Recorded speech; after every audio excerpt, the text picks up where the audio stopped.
amazingly diverse, and it has been a big crime that society has tried to put everybody in the same box, or two major boxes, male and female, and of course heterosexual, when there is so much more going on. And hi, I'm VJ, and well, I'm just trying out just a little bit of ASMR because I love ASMR, but the main part of my content is discussing mental health, spirituality, and reading some poetry, and just talking about important and serious things in life.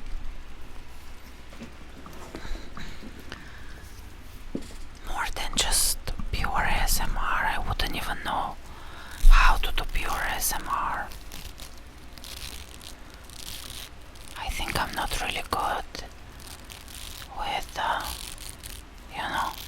spending time on this kind of looking for sounds, and I don't know, we'll see. I'm more of an intellectual person where I like ideas and talking and thinking, but I thought that for the sake of watching a video on YouTube, and I have a really cute cat who you may see very soon, I think there has to also be a entertainment factor as opposed to just talking. This is my gorgeous cat, Bobo.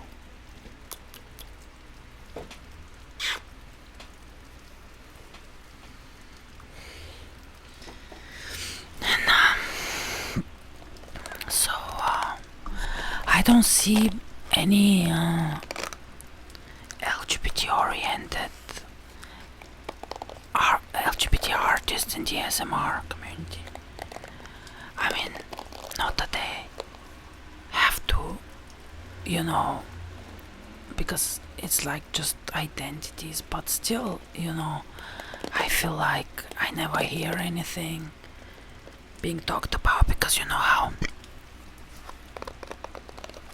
ASMR artists like whisper and things like this. Actually, whispering is one of my favorite triggers, and brushing.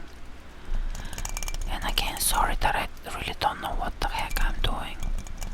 But anyway, so I have heard hundreds of hours of ASMR artists talking about different things, and I have never yet heard anyone discuss, things related to the LGBT life, which means that either there are no LGBT artists in the ASMR community, which would be a great pity, or they just don't really want to make it public, because maybe they're afraid of alienating some people. I don't know. Well, the time has come. Even though I really don't have a setup for ASMR, this microphone is for conversations and things like this, but maybe I will start making some stuff, and if I end up enjoying this.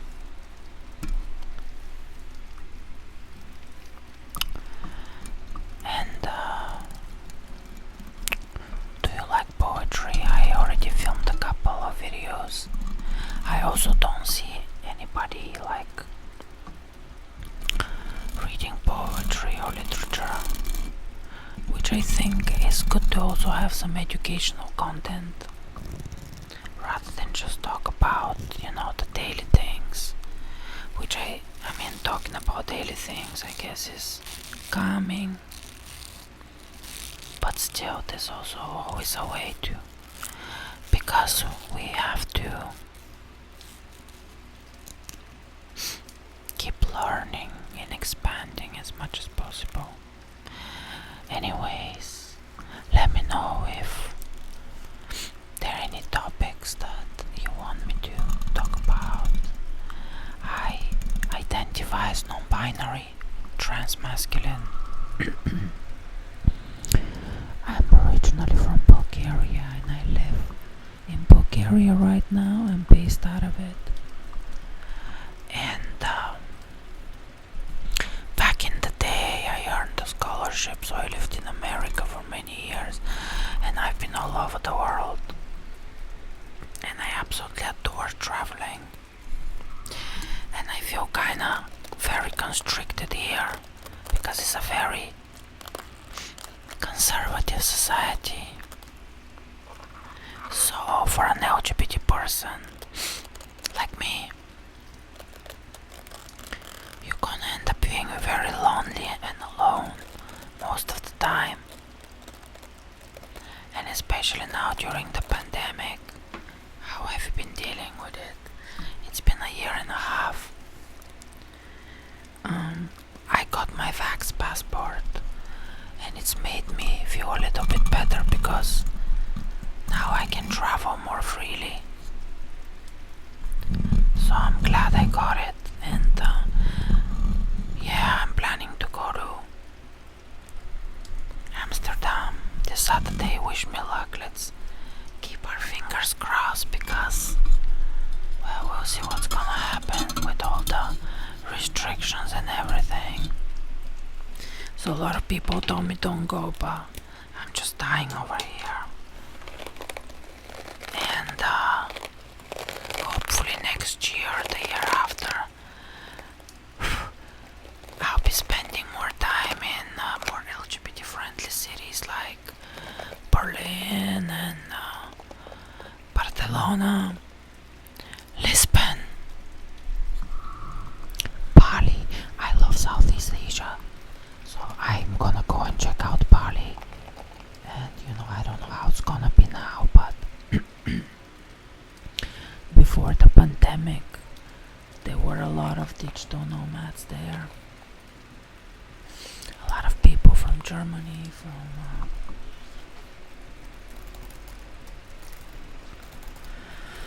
Australia and so on.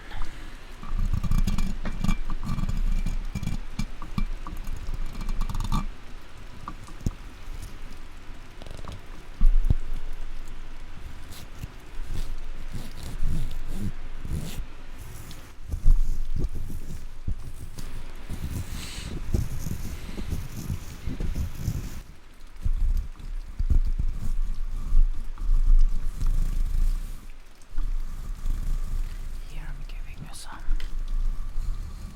If you have been alone, I'm giving you some caresses on your head, on your beautiful hair, and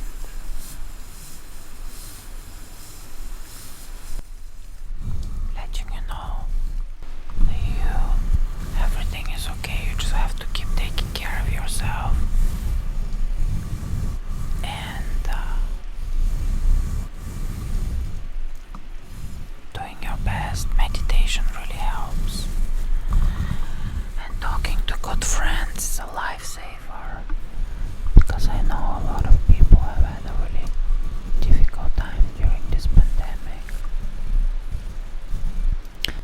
Anyways, I'm wondering how you would like if I read you some poetry.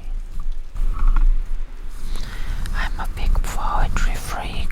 Well, I used to be. And when I was young. And I don't find many people who enjoy poetry. I enjoy it. So what do you say if I read you some poems? I started last time with T.S. Eliot, who is a British poet from the beginning of the 20th century. He's considered one of the most preeminent, important modernists. And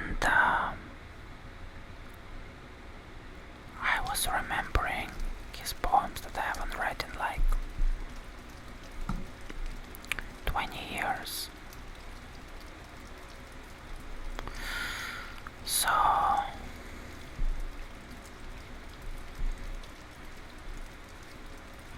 let's find a couple, but I can read you so many more poems. I can read you poems in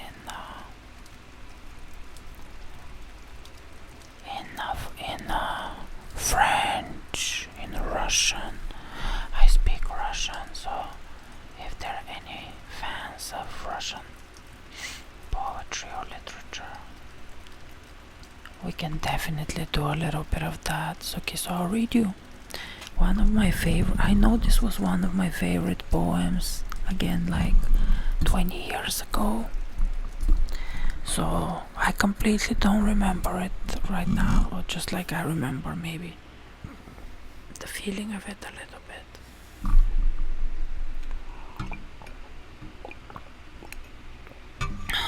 But I don't really remember the poem itself. So it will be a double pleasure to read it for myself and for you. You ready?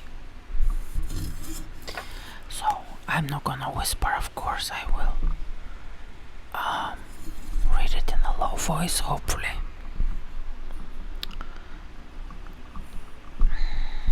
Alright, let's do it. Let me just double check the camera and everything.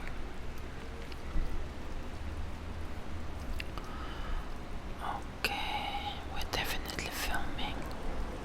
Alright. Preludes. The winter evening settles down with smells of steaks in passageways. 6 o'clock. The burnout ends of smoky days, and now a gusty shower wraps the grimy scraps of withered leaves about your feet and newspapers from vacant lots. The showers beat on broken blinds and chimney pots, and at the corner of a street a lonely cab horse steams and stamps, and then the lighting of the lamps. The morning comes to consciousness of faint stale smells of beer from the sawdust trampled street with all its muddy feet that press to early coffee stands. With the other masquerades the time resumes. One thinks of all the hands that are raising dingy shades in 1,000 furnished rooms. What I like about poetry is that it creates visions. It's not so much about the logical saying of explaining. It's not like prose that says like he sat here and she was there and they ate this and that. But it's more like on a subconscious, energetic visual level where you really feel the smells and just imagine a certain picture. You toss the blanket from the bed, you lay upon your back and waited. You toast and watch the night revealing the 1,000 sorted images of which your soul was constituted. They flickered against the ceiling, and when all the world came back and the light crept up between the shutters, and you heard the sparrows in the gutters, you had such a vision of the street as the street hardly understands. Sitting along the bed's edge where you curled the papers from your hair, or clasped the yellow soles of feet in the palms of both soiled hands. His soul stretched tight across the sky that fade behind the city block, or trampled by insistent feet at 4 and 5 and 6 o'clock, and short square fingers stuffing pipes and evening newspapers and eyes, assured of certain certainties, the conscious of a blackened street impatient to assume the world. I am moved by fancy fancies that are curled around these images and cling. The notion of some infinitely gentle, infinitely suffering thing. Wipe your hand across your mouth and laugh. The worlds revolve like ancient women, gathering fuel in vacant lots.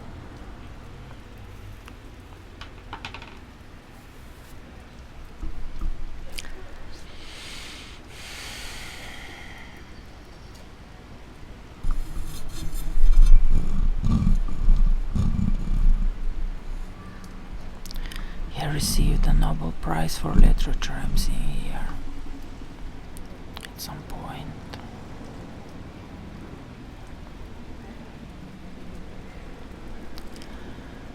Anyways, he's one of my favorite poets.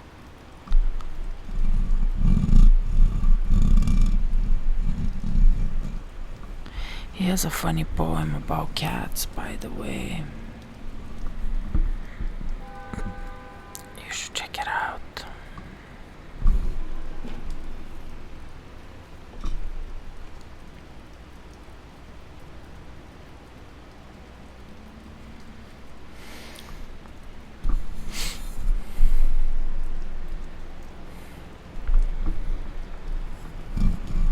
Anyways, how are you feeling? I like to listen to ASMR before going to sleep. Very often I fall asleep with it. Sometimes I can't because I go to bed too late. I struggle with my discipline because I have a stressful job, which I love, and trying to become completely independent. And so I have so much going on. But it's all in the mind, you know. If in your mind you can truly believe, then things will start organizing themselves, because the external life is a product of our minds. And I have really realized this. I am, by the way, quite sleepy. I'm sorry about this. Well, it's noon here, but today's my free day. I got up and I was hungry, so I ate. And now I feel sleepy. And of course I'm struggling with weight as well. Anyways, I hope you enjoyed this small ramble and the little poem that I read you.